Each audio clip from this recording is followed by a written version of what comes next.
Olá, boa noite. Sejam todos bem-vindos ao programa Estudando o Livro dos Espíritos. Hoje uma questão bem instigante e daqui a pouco falaremos sobre ela. Meus irmãos, quero lhes fazer um convite antes de iniciarmos o nosso estudo dessa noite. A cada 15 dias está sendo exibido a série Conversa com os Espíritos, dramatização mediúnica, de ocorrências mediúnicas baseadas em fatos reais, extraídos da obra de Allan Kardec, da Revista Espírita e de O Céu e o Inferno. E a gente vai passar aqui a vinheta para fazer esse convite todo especial para vocês, porque é um acervo histórico onde a gente pode consultar, a gente pode ver de fato aquilo que Kardec fizera nas pesquisas juntos aos espíritos. Conversa com os espíritos. Série inédita. Dramatização mediúnica. Baseada em fatos reais.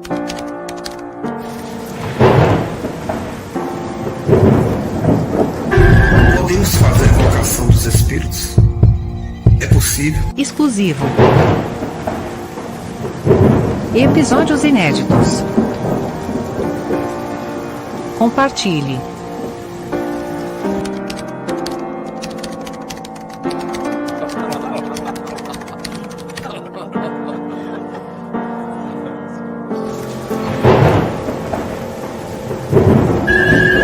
Você deve conhecer o Espiritismo. Estude Kardec. Aprofunde-se na leitura e pesquisa dos livros. Você vai entender a dinâmica da vida.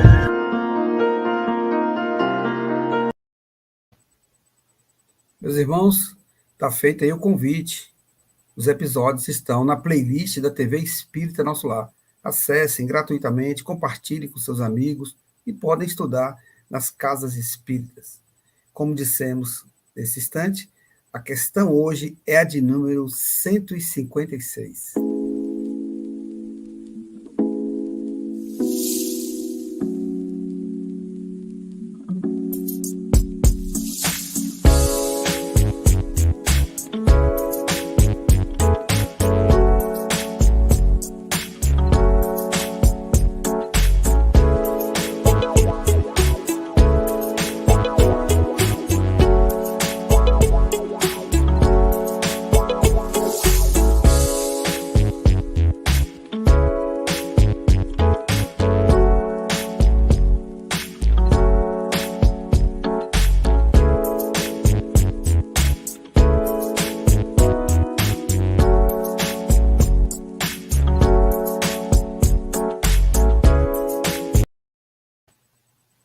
Relembramos a todos que podem fazer perguntas ou tecer comentários.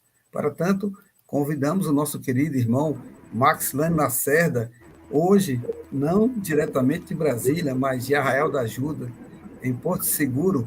Boa noite, Max. Boa noite, Derni. Boa noite, amigas e amigos. Sejam todas e todos muito bem-vindos. Bem-vindos à Bahia. A você e sua família, Max, que está aí a passeio e que mesmo assim está aí trabalhando, fazendo esse estudo conosco, que a gente agradece do fundo do nosso coração. Meus irmãos, a questão de hoje, de número 156, a qual o Max fará sua exposição e daqui a pouco nós poderemos fazer comentários ou tirar as nossas dúvidas. Max, um bom trabalho. Muito obrigado, Derni. Muito obrigado, amigos e amigos, pela oportunidade de aqui nos encontrarmos. Pode ser que o sinal da internet não seja tão bom quanto o que estamos habituados, mas pedimos já de antemão nossas desculpas se algum problema acontecer. Bom, hoje nós vamos tratar um tema extremamente importante, gente, porque esse tema diz respeito a muitas decisões que às vezes temos que tomar em nossas famílias, e esta pergunta ela é fundamental. Ela está no capítulo 3, como foi o da semana passada, né? A volta dos espíritos, extinta a vida corpórea, então volta à vida espiritual. E nós estamos tratando do item separação da alma e do corpo. E hoje, como o Derni já nos anunciou, a questão 156 que indaga a separação definitiva da alma e do corpo pode ocorrer antes da cessação completa da vida orgânica, ou seja, o coração está pulsando, as coisas estão acontecendo, a respiração, mesmo que por aparelho, está acontecendo. A pergunta é: a alma está lá ou a alma já se separou? Essa é uma pergunta extremamente importante, porque decisões como, por exemplo, doação de órgãos, acaba que nós precisamos trabalhar essa questão com muito cuidado. A resposta que os benfeitores nos deram, vamos com muita atenção à resposta. Eles disseram assim: na agonia, ou seja, quando a gente pensa que a pessoa está naquele processo de agonia, ele diz, a alma, aí atenção, gente, entre vírgulas aqui, ó, um aposto, algumas vezes, cuidado com isso, hein? Algumas vezes, não é comum, é mais incomum do que comum. Algumas vezes já tem deixado o corpo. Ou seja, na agonia, você está vendo o corpo ali funcionando, em alguns casos, já não tem mais alma ali. Nada há mais que a vida orgânica. Então, aqui nós estaríamos mantendo um corpo funcionando sem que o espírito estivesse vinculado a ele. É um caso possível. Nesse caso, o homem já não tem consciência de si mesmo. Entretanto, ainda lhe resta um sopro de vida orgânica. Por isso que ele ainda pode até mesmo estar ligado ainda pelo cordão fluídico ao corpo físico, mas já não tem mais consciência. Na época, em 1857, com o conhecimento científico da época, foi possível a gente fazer essa análise que o espírito fez aqui. Olha, o corpo é a máquina que o coração põe em movimento. O corpo existe enquanto o coração faz circular nas veias o sangue, para o que não necessita da alma. Então, veja que o processo é mecânico, né? Se você coloca um aparelho para poder fazer esse sangue circular, o corpo se mantém em atividade, ou, entre aspas, vivo. A gente pode colocar dessa expressão. Mas nós vamos lembrar que aqui nós já trouxemos essa imagem outras vezes, mas vamos trazer de novo. Nós precisamos lembrar que quando nós estamos encarnados, nós somos um ser triplo. Temos o corpo físico, o perispírito, que é o corpo espiritual, e a alma. Quando estamos nessa condição, o perispírito que envolve a alma, nós chamamos então de espírito. E o corpo que envolve esse espírito, portanto, nós chamamos de espírito encarnado, que é o corpo físico. Então, nós já falamos disso, voltamos a repetir. A alma é apenas um espírito encarnado. E o espírito é apenas uma alma desencarnada. Enfim, somos sempre alma, porque a essência de tudo é a alma. Tanto o perispírito como o corpo físico são matéria. Então, nós temos uma matéria extremamente densa, que é o corpo físico, e uma matéria sutil, que é o perispírito, que é o corpo espiritual. Mas continuam sendo matéria. Agora, a alma não. A alma não é matéria e ela é a essência de tudo. Bem, nós estamos falando da separação do espírito. Vamos lembrar que o processo o espírito está voltando da dimensão física para a dimensão espiritual, está fazendo a passagem. É a separação em que o liberta desse ergástulo, que é o corpo, para colocá-lo em relação direta e definitiva com o mundo espiritual. Nós temos aqui no estudo de caso cuidados na liberação da alma, que está lá no livro Obreiros da Vida Eterna, que, aliás, gente, trata desse assunto. São 5 espíritos que estão desencarnando e que são acompanhados do mundo espiritual. É muito importante quem se interessar pelo assunto buscar esse livro, porque ele esclarece muito, mas muito mesmo, sobre esses processos. Então, André Luiz ensina lá nesse livro que tem 3 regiões orgânicas que precisam de extremo cuidado no serviço de libertação. A primeira dela diz respeito ao centro vegetativo. Esse centro vegetativo está ligado ao ventre, e ele é a sede das manifestações fisiológicas. Então, quando esse centro é desligado, começa o processo de enrijecimento cadavérico. Então, ele fica aqui perto da região do gástrico, onde o processo de desligamento se faz iniciado. Depois, o centro emocional, chamado zona dos sentimentos e desejos, que fica no tórax. Então, essa região que nós chamamos de centro de força cardíaca. Esse aqui é o segundo, que normalmente se é desligado. E, por fim, o centro mental, que é o mais importante por excelência, comanda os demais, ele está situado no cérebro. E a gente tem aqui 2 centros de força que poderiam ser incluídos aqui, mas, sobretudo, o coronário, mas também entra o cerebral, que é esse frontal aqui que nós estamos vendo na testa, que é também chamado pelos hindus de terceira visão. E aqui é uma imagem do livro do senhor Zalmiro Zimmermann, em que você simula, então, esse parto espiritual, né? O desligamento desses centros de força para que o espírito, então, se liberte. Mas aqui nós vamos lembrar, como já tivemos a oportunidade de outra vez mostrar, que há uma diferença entre morrer e desencarnar. Aqui, por exemplo, nós estamos assistindo o féretro real, esse é um caso real, do irmão Jacó, que é Frederico Figner, um ex-vice-presidente da FEB do século XX, início do século XX. Ele está aqui assistindo o próprio féretro, ladeado por sua filha, já desencarnada muito antes dele, e aí você vê que nesse féretro tem irmãos encarnados e irmãos desencarnados participando. Mas observem que tem dois benfeitores, um deles, o Dr. Bezerra de Menezes, que participou desse processo, fazendo ali passes magnéticos na região do coronário e na região desse que nós chamamos de terceira visão. E você percebe que há uma ligação entre o corpo físico e o corpo espiritual, que é o cordão fluídico. Aqui existe o que se chama morte. Para o legista, de fato, esse corpo já pode ser enterrado, pode ser inumado, ou pode ser cremado, porque ele está morto. Mas ele não está desencarnado. Desencarnado ele estará aqui, ó. Não há mais vínculo entre o corpo físico e o corpo espiritual. Quem assistiu o nosso último encontro vai se lembrar que, enquanto houver vínculo, há uma espécie de eco do corpo para o corpo físico, do corpo físico para o corpo espiritual, e o espírito sente o que se passa no corpo físico. Aqui pode acontecer o que for com o corpo físico, que nada se sente mais esse espírito. Mas na situação anterior, o que acontecer com o corpo pode repercutir para o espírito. Então, aqui sim, nós estamos na condição de desencarnação de fato. Bem, feito esses apanhados iniciais para poder nos situar, vamos ver as repercussões que acontecem no espírito enquanto não está desencarnado, mas se está morto, não necessariamente desencarnado.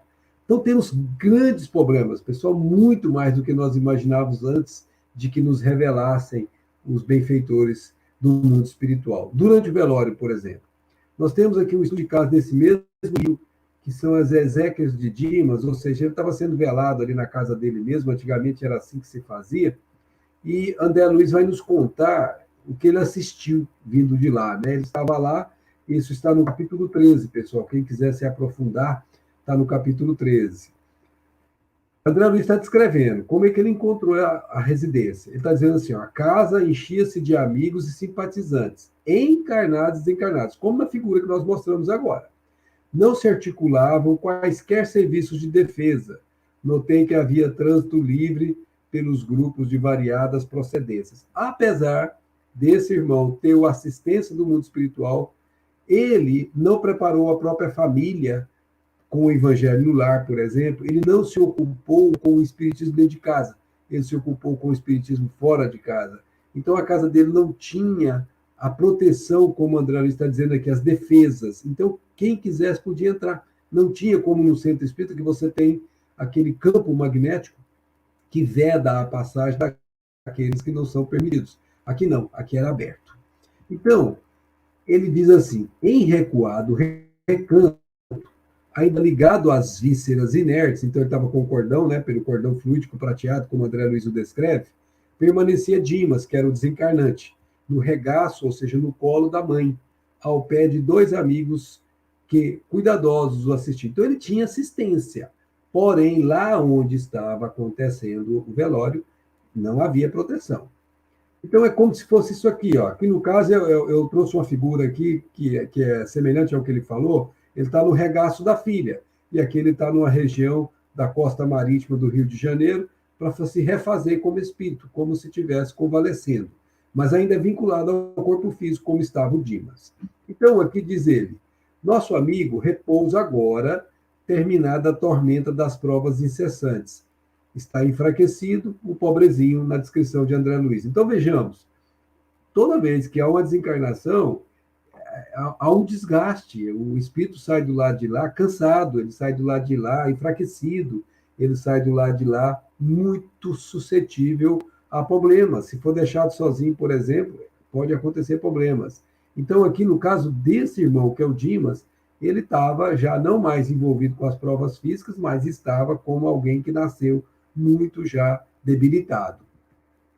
Diz André, por enquanto permanecerá na posição de ave frágil, incapaz de voar longe do ninho. Por isso que eu disse que ele aqui pode ser presa, inclusive, se não tiver proteção, desses irmãos malfeitores que costumam arregimentar esses irmãos nessa condição e machucam, judiam muito deles muitas vezes. É óbvio que isso tem que vincular-se com o merecimento, né? Ninguém vai sofrer isso se não tem aquele vínculo para que isso aconteça.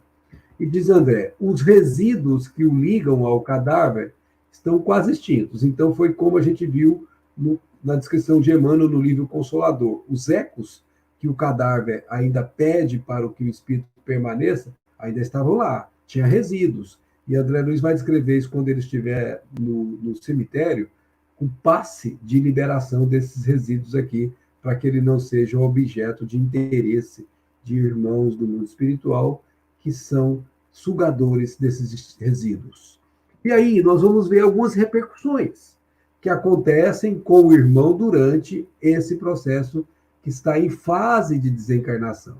Então, olha o que acontece com os outros que estão assistindo o féretro sobre o próprio Dimas. O André Luiz vai contar isso com detalhes. Ele diz assim, se fosse possível receber maior cooperação dos amigos reencarnados, ser-lhe-ia muito mais fácil o restabelecimento integral. Ou seja, o irmão está lá no colo da mãe, mas tudo que está acontecendo lá perto do corpo, ele está captando. Tudo que está acontecendo perto dele, ele está captando. Então, se tem aquelas brincadeiras, se tem aquelas conversas pouco enobrecedoras dentro de um velório, ele capta isso. Mas, particularmente, ele vai captar aquilo que diz respeito direto a ele. E aí, nós vamos ver aqui uma história que o André Luiz vai nos trazer e nós vamos resumir aqui. No entanto, cada vez que os parentes se debruçam em pranto sobre os despojos, é chamado ao cadáver, com prejuízo para a restauração mais rápida. Então, ele enfraquecido, ele vai para o cadáver porque o cadáver foi suscitado. Como o cadáver está ligado ao corpo espiritual ainda, tudo que acontece com o cadáver repercute nele. E como ele está ali enfraquecido, ele é chamado de novo, então dá aqueles solavancos e ele se sente mal. Veja, gente, como a gente faz alguém sofrer sem saber. Ele está sofrendo com essas ações. A mãe, sei lá, a esposa, quem estiver lá chorando sobre ele de maneira que não conheça o sentido da morte, prejudica quem está morrendo. Para ela, morto, mas ainda está morrendo do ponto de vista espiritual. E aí ensina o benfeitor que, lamentavelmente, porém, nossos irmãos encarnados não possuem a chave de reais conhecimentos para organizar a ação adequada a esta hora. Se todas as pessoas que fossem participar de um velório soubessem disso, elas teriam outra postura dentro do velório. É o que ele está dizendo. As imagens contidas nas evocações das palestras, ou seja, das palavras, das conversas que estão acontecendo ali, olha o que André Luiz está dizendo, gente. Incidem sobre a mente do desencarnado, mantido em repouso depois de rápido mergulho na contemplação dos fatos alusivos à existência finda. Então, ele contemplou quando ele estava desencarnando, mas ele vai lembrar, essas palavras vão fazer com que ele volte. Então, ele não tem o descanso, gente, ele não tem o repouso, propriamente dito. É como se você tem um sono com solavancos. E aí, ele diz assim, não somente as imagens, por vezes, nossos amigos presentes, fecundos nas conversações sem proveito, exumem, extraem, tiram lá do fundo, com tamanho calor, a lembrança de certos fatos que trazem até aqui alguns dos protagonistas já desencarnados. Gente, vai aparecer o senhor, que conheceu Dimas desde muito jovem, e que vai contar uma história. Eu vou pedir vocês para que depois leiam no livro para conhecer melhor, para poder reforçar a compreensão. Mas o fato é que tinha havido um assassinato, e o Dimas assistiu ao assassinato de uma forma indireta e não denunciou o assassino. E esse homem vai contar essa história, né? E essa história vai trazer o assassino de volta na cena do velório. Observando os participantes. Vamos dar uma olhada nisso. A pouco espaço da via, davam-se asas ao anedotatário vibrante. Gente, anedotas em velório, infelizmente, é uma coisa que acontece. Em torno do amigo em trânsito para o do mundo. As pessoas começam a comentar, gente, mas ele era assim, mas ele era assado. Vocês não têm noção de como isso afeta a pessoa. pequenas e grandes ocorrências da vida do morto, olha o morto entre aspas, porque não estava de fato liberado do corpo, eram lembradas com graça e vivacidade. Então, isso, quem já foi no velório já viu isso com certeza acontecer. E aí ele vai contar isso que eu disse. Há poucos passos, todavia, davam-se asas ao anedotário vibrante, né? E certa pessoa exuma um passado, que repercute diretamente em Dimas, esse passado que eu me referi agora.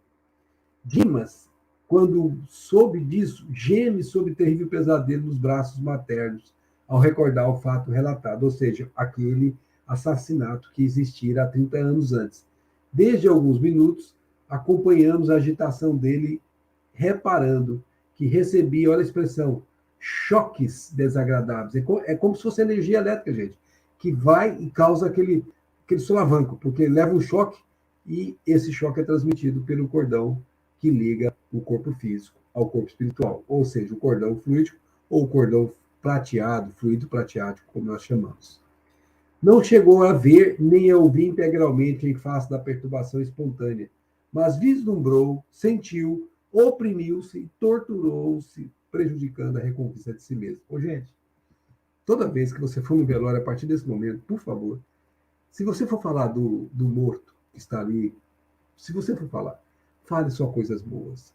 Se você não tiver coisas boas para falar, não fale. Mantenha-se em prece, porque você vai ajudar o morto, que na verdade às vezes pode não estar ainda separado do corpo, de maneira muito profícua.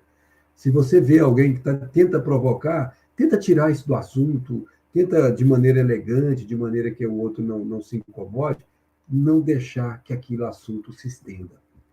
E aí, olha o que afirma o André Luiz através de um benfeitor que estava com ele lá. Olha só, gente, preste atenção nisso. As forças mentais estão revestidas de poder. André Luiz esclarece que nossos amigos da esfera carnal são ainda muito ignorantes no trato com a morte. Ao invés de trazerem pensamentos amigos e reconfortadores, preces de auxílio e vibrações fraternais, atiram aos recém-desencarnados as pedras e os espinhos que deixaram nas estradas percorridas. É por isso que, por enquanto, os mortos que entregam despojos aos solitários necrotérios da indigência são muito mais felizes. Gente, presta atenção no que ele falou. Ele está dizendo aqui, se você tiver um velório que não tem ninguém, melhor é. Sabe por quê? Porque ninguém vai fazer comentários perdulários, comentários degradantes, comentários que vão ressuscitar, que vão exumar passados que não tem mais por que ficar movimentando. É muito importante esse aprendizado. Um velório é um lugar de muito respeito, muita veneração para com quem estamos velando. Se nós não pudermos tratar assim, melhor não ir. Bom, repercussões no espírito após a inumação. Então, houve o enterro, o corpo já foi enterrado, e nós temos ainda a possibilidade de repercutir no espírito alguns fatos. Tem o Morte Sem Desencarnação, que está no livro, ainda do mesmo livro, que nós vamos trazer aqui. André estava, então, acompanhando o enterro do Dimas. Eles estavam... Eu me referi ao passe magnético que foi para poder dispersar os fluidos que ainda restavam nele, para que os vampiros do mundo espiritual não se aproximassem dele para extrair o resto da vitalidade que eles buscam muito, porque eles desencarnaram geralmente com muita necessidade do corpo ainda. E nesse caso, como tinha o seu mérito, ele foi provido com esse tratamento de passe magnético, ele foi completamente liberado dos fluidos. Mas, nesse momento, o André Luiz começou a andar pelo cemitério e chamou a atenção dele uma mulher que estava centrada sobre a terra fofa. E ela era uma mulher desencarnada para nós, que mergulhava a cabeça nas mãos, mas ela, na verdade, estava apenas morta e lastimando-se em tom comovedor. Então, ela, em espírito, lastimava-se. Olha o que ela dizia: chamem meu marido, não suporto mais, estou apodrecendo. É o que André Luiz ouvia dela. Compreendi, disse André Luiz, então, que a desventurada sentia todos os fenômenos da decomposição cadavérica. Reparei que o fio singular, ou seja, o cordão fluídico, pendia-lhe da cabeça, penetrando o chão adentro. Ou seja, onde o corpo estava enterrado, o fio continuava, obviamente é um fio energético, né, continuava penetrando dentro desse campo. E o que acontecia, gente? O que estava acontecendo com o corpo cadavérico, esse processo de ser consumido pelos vermes, como ele descreveu, era repercutido no espírito. Imagina o sofrimento dessa mulher, gente, porque ela é desesperada. André já tenta ajudá-la, mas não vai conseguir, porque ela não podia ainda ser liberada dessa situação que dependia dela muito mesmo. Então, gente, a questão é grave. Nós não podemos tratar isso como qualquer coisa, hein? Nós nos reportamos a doação de órgãos. Eu devo ou não devo fazer a doação de órgãos? Lá no livro, Plantão de Resposta, o benefício daqueles que necessitam consiste em uma das maiores recompensas para o espírito. Ele está falando da reencarnação, da doação de órgãos. Então, quem precisa de receber órgãos é uma das maiores recompensas. Desse modo, a doutrina espírita vê com bons olhos a doação de órgãos. Gente, esse Pinga Fogo, apesar do livro ter sido publicado aqui em 1995, ele é da década de 70, tá? 1970 e 1971 foram os Pinga Fogos que existiram, que nós acompanhamos na televisão naquela época. E naquela época, a doação de órgãos nem se falava. A primeira doação de órgãos no Brasil, para você ter ideia, vai acontecer na década de 80. Então, o assunto era muito palpitante. E já se falava em outros países mais avançados, mas não se praticava ainda com toda a condição. Vamos saber que aconteceu na África do Sul, se não me falha a memória, o primeiro evento de doação de órgãos que foi executada com certo sucesso, mas não total. E aqui nós vamos ter uma colocação da década de 70 que era muito anterior a esse processo estar tomando o corpo, como hoje. É uma coisa normal. Mesmo, vai alertar o livro, o nosso querido Emmanuel, mesmo que a separação entre o espírito e o corpo não se tenha completado, é o caso da mulher, é o caso do Dimas, que estava lá, é o caso daquele irmão Jacó, que estava também no velório dele, mas que foi desligado logo em seguida. O Dimas só foi desligado mais tarde. Então, todos esses casos, mesmo assim, vamos supor que o corpo esteja no hospital e esteja ligado, mesmo assim, se você autorizou a doação do seu órgão, qualquer que seja ele, do seu corpo, com o coração participando disso, você não fez isso pressionado por ninguém, você fez isso com sua boa vontade, olha o que acontece. A disponibilidade dispõe de recursos para impedir, a palavra é essa, impedir impressões penosas e sofrimentos aos doadores. Ou seja, quem doa órgãos, que doou com sua própria decisão, com sua própria vontade, ou que compartilhou da vontade de alguém que doou, que autorizou, essa pessoa não vai sentir dor nenhuma, mesmo estando ligado, mesmo estando morto completamente. Então, isso é muito confortante para você saber, muito confortante para mim saber. E diz mais, a doação de órgãos não é contrária às leis da natureza. Por quê? Porque beneficia, além disso, é uma oportunidade para que se desenvolvam os conhecimentos científicos, colocando-os a serviços de vários necessitados. Nós estamos falando disso na década de 70, então os conhecimentos científicos estavam sendo ainda conquistados, e a doutrina espírita dizia, vamos continuar nessa linha, porque é essa a linha mesmo. Por quê? Porque beneficia, vai ajudar a gente que desencarnaria e não desencarnaria se tivesse a doação. Vai colocar vários necessitados sendo atendidos por aqueles que não têm mais recurso. E aí nós vamos trazer para vocês um livro que está uma passagem de um livro que chama-se Voz da Outra Margem, que é por espíritos diversos, em que nós vamos ter um caso de um jovem que desencarnou em um acidente em 1984. E aqui nós vamos ter a primeira doação de coração que aconteceu no Brasil, foi em Porto Alegre. Quem quiser se interessar sobre o assunto poderá pesquisar e irá perceber. E nós vamos ver esse caso, porque ele se tornou emblemático. Esse menino veio, através do Chico, trazer uma carta para a mãe.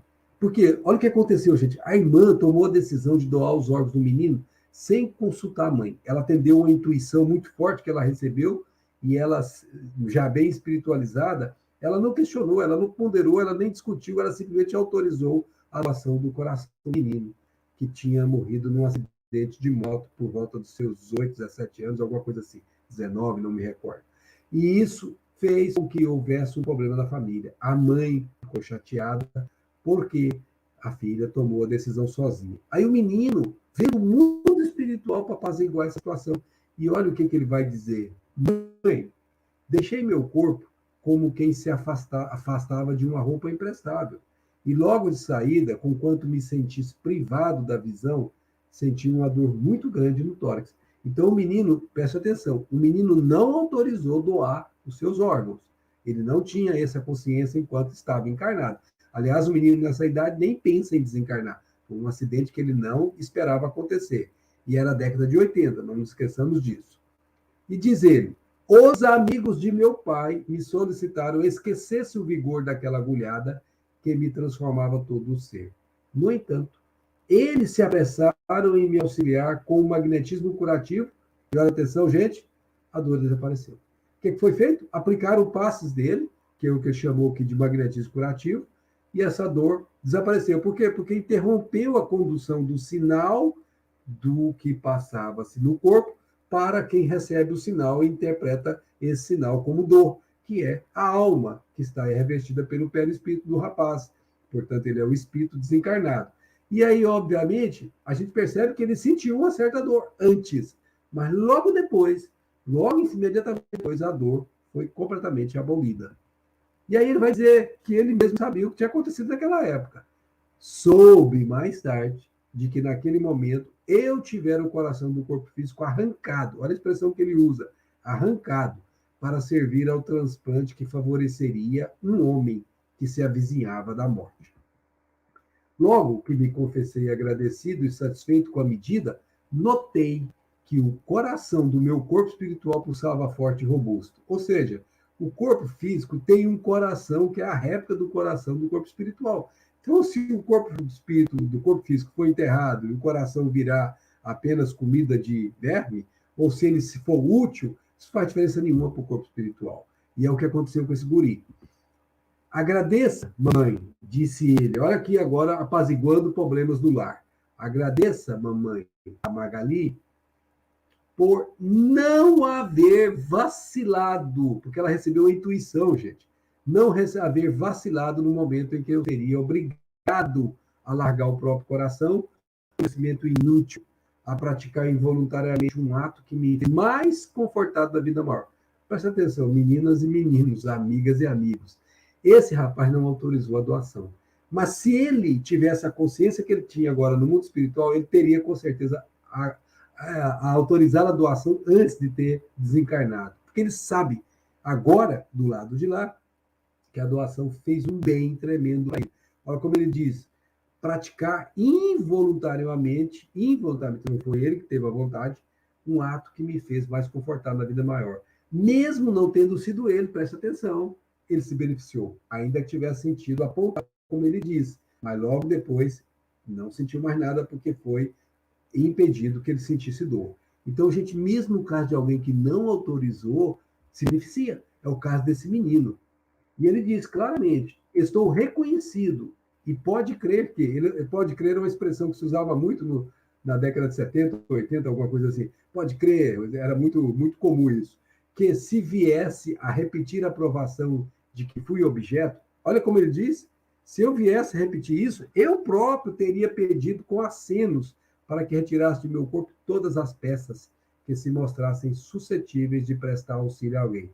Olha a expressão que ele usa, peças, porque o nosso corpo é uma máquina que funciona sob o comando do espírito. Quando o corpo não tem mais o espírito e não tem essa máquina sendo apoiada externamente por um processo mecânico, essas peças se perdem, elas não têm mais serventia. E ele está dizendo, se eu pudesse, eu poderia ter doado todas as minhas peças. E o que eu quero fazer com vocês aqui são algumas reflexões, que nós vamos fazer juntos. Esse menino, ele doou involuntariamente. Agora pensa quando a gente doa voluntariamente. Pensa. O benefício que nós teremos ao voltar para o lado de lá. A nossa passagem, o nosso desligamento será, consequentemente, muito mais suave, muito mais tranquilo. Diz o nosso querido André, todos nós experimentaremos a solidão nos grandes momentos de aferição de valores espirituais. Isso é o momento da passagem. Então, se você é reconfortado com o movimento de doação, esse momento de solidão, ele em você é menor. E a pergunta é, como conseguir uma desencarnação suave, sem solavantes, como Dimas teve, por exemplo? E a pergunta está lá no livro Céu e Inferno. Qual a causa da maior ou menor facilidade de desligamento? Resposta: o estado moral da alma é a causa principal que influi sobre a maior ou menor facilidade de desligamento. Quanto mais eu tiver com a minha consciência em paz, quanto mais aquisições de bem eu tiver feito em benefício do próximo, quanto mais eu estiver em ressonância com a consciência cósmica, mais o meu desligamento será suave. Como já dissemos em outra oportunidade, como a lamparina que se apaga, como um fruto maduro que cai. Diz ainda Allan Kardec: aquele que já está purificado se reconhece quase imediatamente. Por quê? Porque se libertou da matéria durante a vida do corpo. Então, veja só, gente. O corpo está batendo. Você está sustentando aquele corpo lá, a família está em dúvida sobre deixar ou não deixar continuar aquele corpo. É uma questão muito delicada. E veja, o caso da Magali, ela foi intuída. Eu, por exemplo, vou colocar por mim, como é que eu resolveria isso se acontecesse comigo? Eu faria exatamente o que a Magali fez. Eu colocaria através de uma prece, minha intuição, que eu sei que eu tenho, eu colocaria ela à disposição dos benfeitores. Eu faria a prece perguntando o que fazer. Com certeza, ele nunca me falhou isso em toda a minha vida. Com certeza, o que fazer virá de uma forma ou de outra no dado momento. Então, se eu tenho que desligar aparelho, se eu não tenho que desligar aparelho, ainda que hoje nós temos mais recursos para poder fazer isso, como, por exemplo, ajuda médica, no caso de uma morte cerebral, mas mesmo assim, se me consultarem, se for possível me consultar, e eu tiver participação naquilo, antes de responder, eu peço licença, me recolho a um lugar calmo, faço uma prece e peço um tempo para poder responder essa pergunta. E não tenham dúvida, a resposta sempre virá na medida do correto. Ao passo que o homem carnal, aquele cuja consciência não é pura, esse guarda por muito mais tempo a impressão da matéria. Então, essa pessoa que viveu muito de maneira carnal, muito buscando atender apenas sensações, se preocupou pouco em atender sentimentos, as emoções mais nobres, aquele que se preocupou pouco com o outro, aquele que, enfim, está vinculado muito às coisas do mundo, é um mundano ainda, esse sofre muito mais do que aquele outro, que já está, às vezes, até desprendido do corpo, como foi a questão inicial. Ele não está mais dentro do corpo e o corpo continua funcionando. Ele já saiu. Por isso nós entendemos Jesus quando ele diz: buscar em primeiro lugar o reino de Deus e sua justiça, e todas essas coisas vos serão acrescentadas. Então, se você buscar viver a sua vida, primeiro dando a atenção às coisas que são do Espírito, as coisas que são de Deus, as coisas que são da sua justiça, ou seja, a lei de causa e efeito, as coisas que dizem respeito à sua própria vida e não à vida do seu corpo, você pode ter certeza que a sua desencarnação será tranquila e você terá acrescentada a paz que você e eu e todos nós buscamos. Minhas amigas e meus amigos, permanecemos à disposição e esperamos a próxima parte para conversarmos um pouquinho mais. Muito obrigado. Estamos apresentando o Livro dos Espíritos. Tire suas dúvidas, façam perguntas.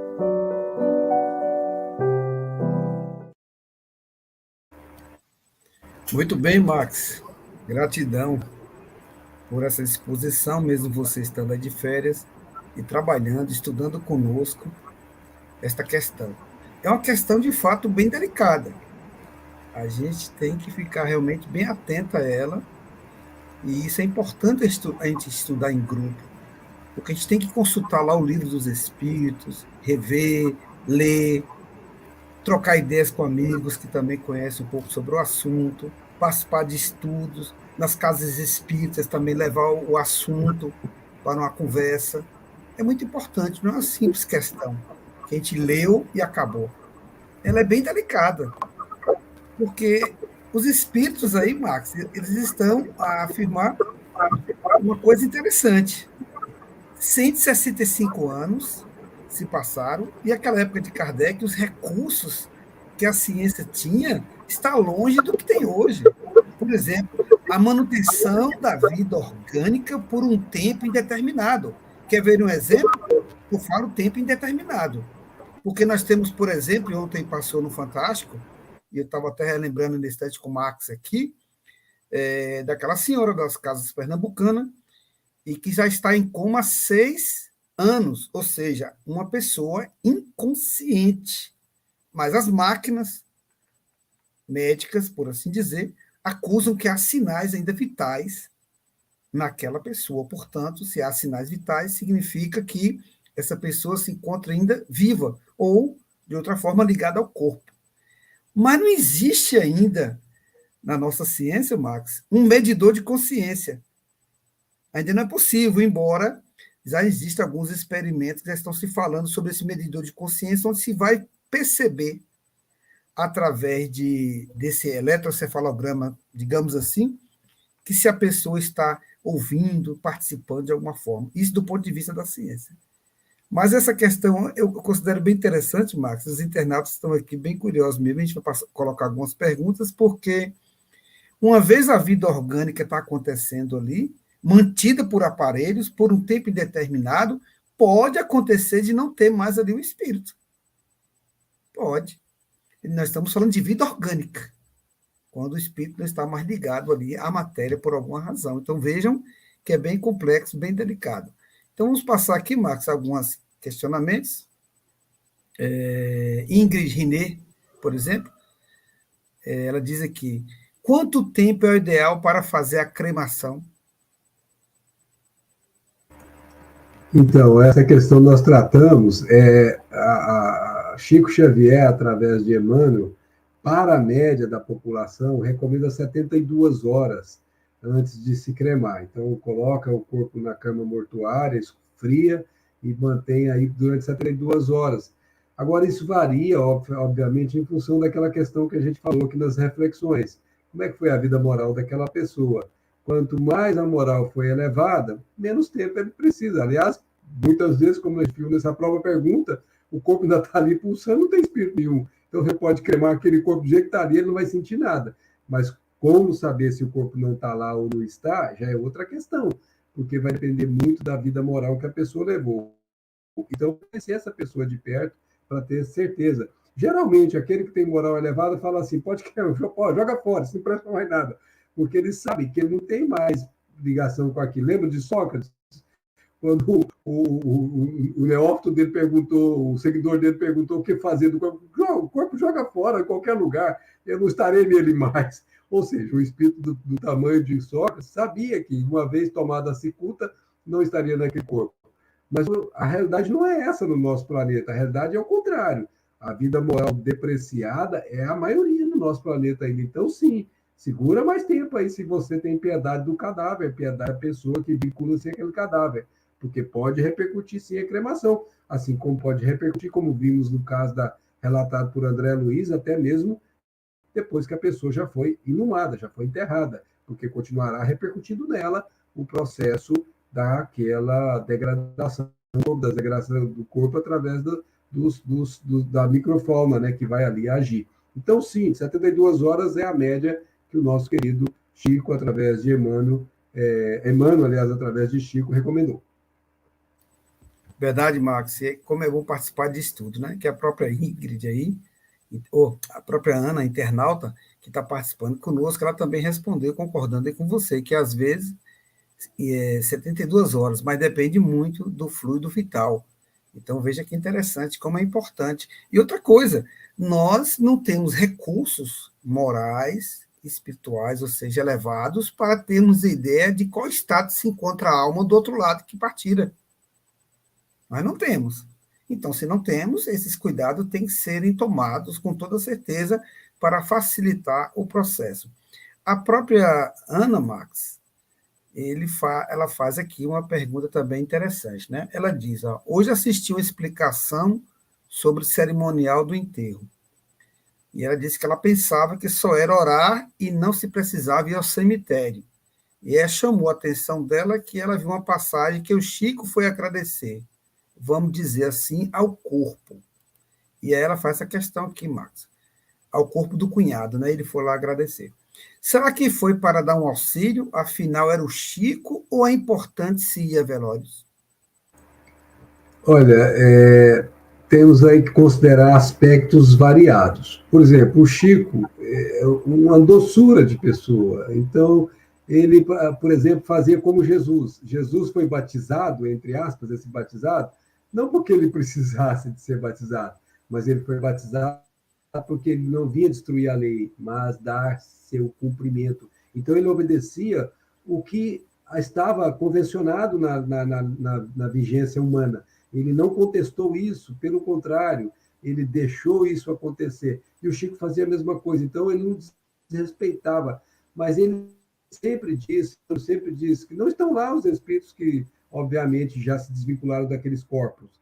Então, ir ao cemitério ou ir ao velório é uma coisa mais assim, de respeito a essas exéquias, respeito a esses momentos que precisam ser considerados. Então, se alguém muito me importa estar, eu vou e vou fazer oração, vou ali fazer a minha parte de fazer uma minha despedida, meu agradecimento, porque às vezes o espírito está ressentido, ao contrário do que nós vimos no caso relatado no livro de André, uma prece, um agradecimento, está repercutindo favoravelmente nele, e ele vai se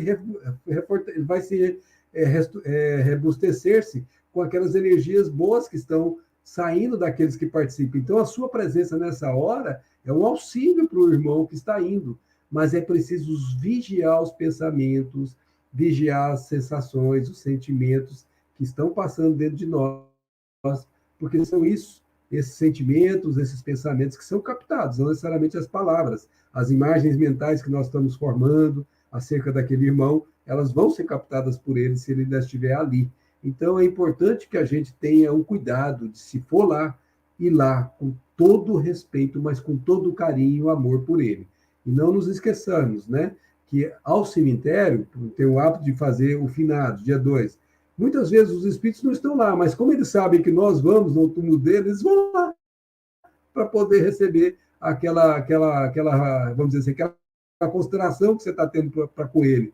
Mas você viu que também pode acontecer de ter um espírito lá do lado, como era o caso daquela senhora ligada. Então, aí, se você tem esse conhecimento, você vai naquele túmulo e faz uma prece por essa pessoa que está ali, que você pode, às vezes, imaginar que ela esteja em situação não tranquila, não boa, né? Então, é uma situação também de auxílio. Mas você não precisa ir no cemitério para fazer isso. Você pode fazer isso de casa, pode fazer isso no centro espírita, você pode fazer de onde você estiver. O que importa é o seu pensamento, porque onde o seu pensamento estiver, aí estará o espírito. E é isso que nós temos que fazer. Então, ir ao cemitério é mais uma questão de cumprir vamos dizer assim, as determinações do nosso proceder humano, do que propriamente dito tem importância. Não obstante, se for ao cemitério, se for ao velório, vá com o espírito de auxílio, jamais com aquele que faz excursão, jamais com aquele que faz gracejo, jamais com aquele que faz pouco caso da situação. Não, não faça isso. Se você for, respeito e dedicação do seu coração para com aqueles que você está indo buscar. Verdade, Max. A limitação nossa, por falta de conhecimento da situação, faz com que a gente tenha interpretações bem equivocadas. Como você está falando aí, que até chega a ser engraçado. As pessoas vão ao cemitério acreditando ali, naquele corpo, naquela cova, está o espírito, né? Então, veja que a ligação mental que nós devemos ter com as pessoas que nós gostamos, que nós nos afinizamos, é o mais importante de tudo.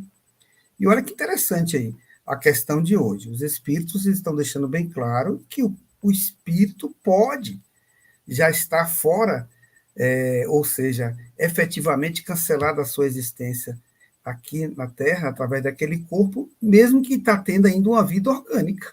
É possível. Então, olha que caso interessante, por exemplo, Max, aqueles casos em que as pessoas estão sendo congeladas, né, por um estado de doença. Mas aquelas pessoas, elas foram congeladas ainda em um estado em que elas estavam vivas, ou seja, encarnadas, ligadas ao corpo. Então, veja que esse assunto é bem delicado. Não é alguém que morreu, teve uma morte clínica e fora congelado ali, né? Me parece que aqueles congelamentos que estão sendo feitos para que no futuro se descubra a doença, aquelas pessoas ali quando estão no estado terminal, num coma, por exemplo, e ali faz o congelamento para que no futuro essas pessoas possam ser salvas, né? Então, se houver uma tecnologia que faça com que esse corpo reative, esse espírito poderá sim estar preso ali. Mas também pode acontecer do espírito já ter partido. Então, olha que é interessante como Kardec nos recomendava o estudo da ciência, viu? A gente está acompanhando para não ficarmos aqui especulando coisas sem nenhum sentido. Aos internautas aqui, Jonas agradece pelo ensinamento. A Ana diz: prefiro não ir, fazer orações sem ser lá. Obrigada pelas explicações.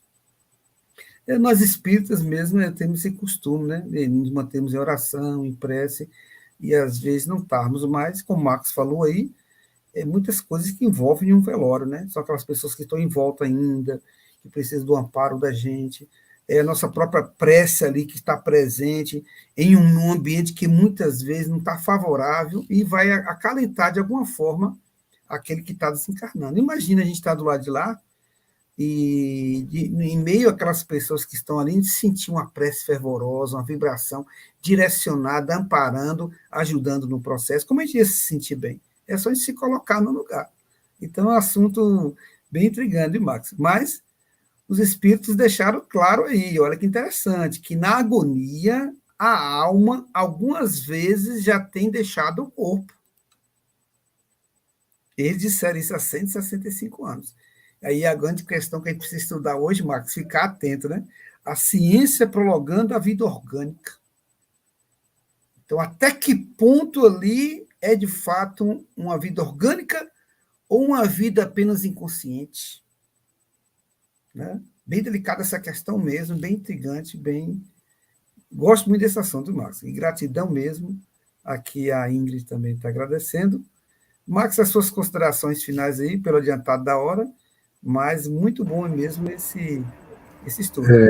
Eu gostaria de declarar publicamente, como sempre tenho feito, que eu sou um doador de órgãos. Eu sei que moralmente não tenho garantias nenhuma, mas eu sei que a doação vai beneficiar alguém, e se beneficiar alguém, se vai prestar alguma coisa, só não pega a unha encravada, que não vai prestar, porque eu sei que vai atrapalhar quem receber. Mas o resto que for servir, eu quero deixar muito claro que realmente está...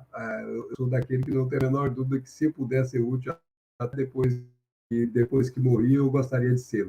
E também lembrar, como foi dito em um comentário, que a cremação e a doação de órgãos teriam que ter uma repercussão, né? Porque o cordão fluido está recebendo os sinais ou do fogo consumindo o corpo ou da faca cortando aquele lugar onde o órgão vai ser tirado.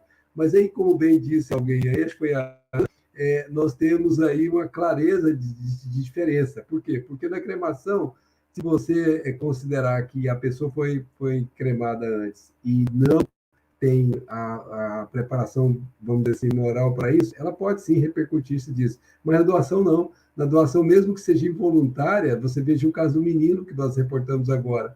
Ela foi, ainda assim, mesmo que ele não pedisse, ela foi considerada, mesmo que involuntária. Olha que graça, que coisa maravilhosa. Então, sim, são diferentes as situações. Na cremação, a repercussão, se a moral não é boa, é direto. Agora, no caso da doação, não. Mesmo que a moral não seja boa, mas você beneficia por um único ato involuntário de beneficiar alguém. Veja como a lei de misericórdia prevalece sempre, em todos os momentos.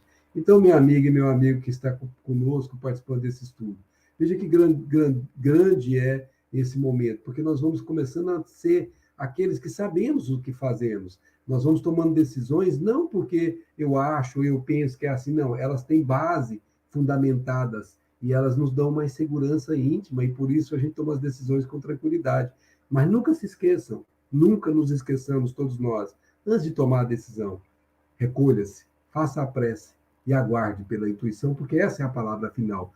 O que nós sabemos aqui, mesmo com todas as informações que eles passaram, ainda é parte do todo. Porque a história de cada um, só eles sabem do lado de lá. E nós aí precisamos de muita, muita ajuda do lado de lá sempre. Então, muita paz a todos, muita paz a todos, e até semana que vem, se Deus quiser. A gente agradece muito a você, viu, Marcos? Por mesmo você estar de férias, a gente volta a insistir, e veja como é bom, como é prazeroso a gente que está trabalhando na doutrina espírita, mesmo no momento de férias, a gente tira uma oportunidadezinha para trabalhar, né? para ser útil de alguma forma. A gente não pode deixar de estar agradecendo por esse esforço seu de estar aqui conosco também nesse momento. E você tocou num assunto também bem instigante, Max. Então, veja como esse assunto é complexo da separação definitiva da alma e do corpo.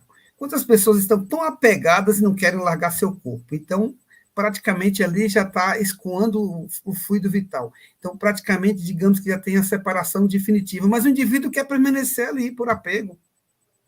Ele pelo seu estilo de vida, das coisas, dos desejos, das sensações.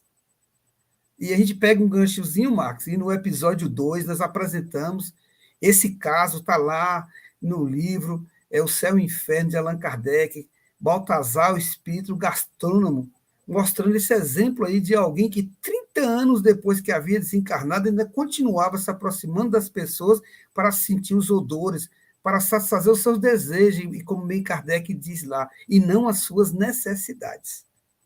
Porque ele não tem estômago no sentido de querer se alimentar como era quando encarnado, mas os seus desejos são iguais. Então veja que essa separação do corpo, ela é complexa, e Marx trouxe essa luz no final do túnel, chamando a atenção que é preciso a evolução moral, desapego, para que a gente não passe por esses percalços.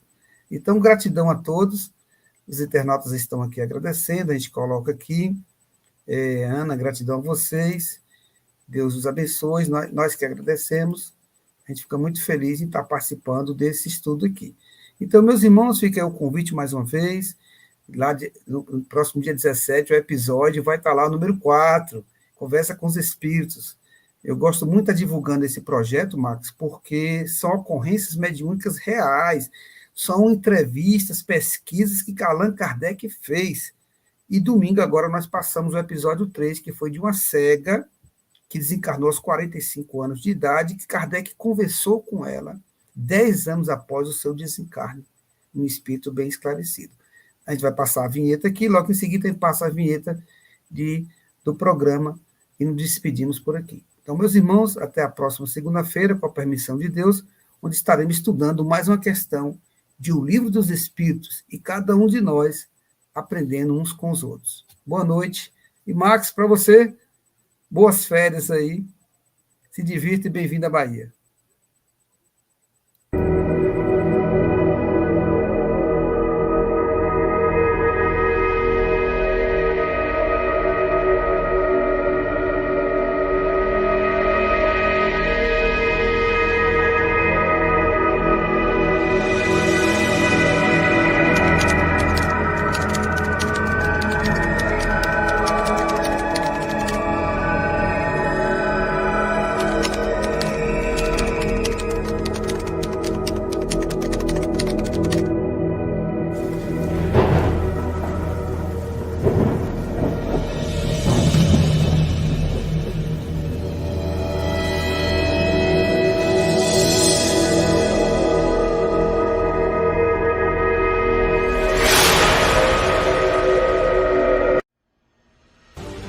Conheça a TV Espírita Nosso Lar. Inscreva-se no nosso canal no YouTube. TV Espírita Nosso Lar. Compartilhe. Filosofia, espiritualidade e ciência no mesmo